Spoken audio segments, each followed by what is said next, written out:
The winner of Game 1 has officially won 70% of NBA Finals as the Celtics were up by 17 points after the first quarter, which was the most in Game 1 Finals history.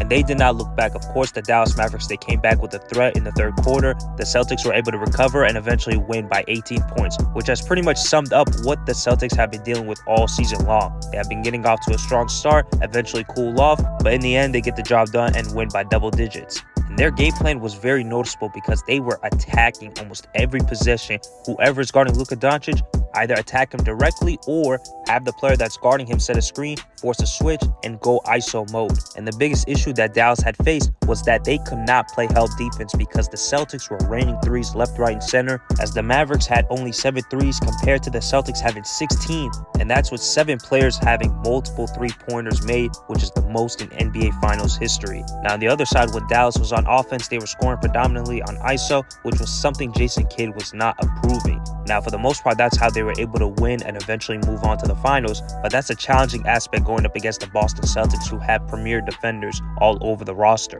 Now, noticeably, when Luka Doncic or Kyrie Irving tried to attack Al Horford or Kristaps Porzingis in a pick and roll, other Celtics players were able to rotate in, giving the advantage in their side, which helped protect their bigs. And overall, that summed up Game 1, with Dallas losing by 18 points, only scoring 89 points, which was the lowest amount of points they've scored in the playoffs. And for Boston, they have kept their foot on the gas, and they're continuing to do so throughout this playoffs. Now, the one advantage that Dallas do have is that they have won every single Game 2 during their playoff run. And when you factor in Boston's only 2 losses they've had in the playoffs are both in Game 2s respectively, it gives them even a greater opportunity to overcome the 1-0 deficit that they are currently facing. But it will be interesting to see how they will adapt and make the changes going into Game 2 and how Boston will respond to that game change, as each team will have a couple of days of rest and the next game will be played on Sunday night. That's all for now, you guys. Make sure to like the video, subscribe to the channel, and share with others.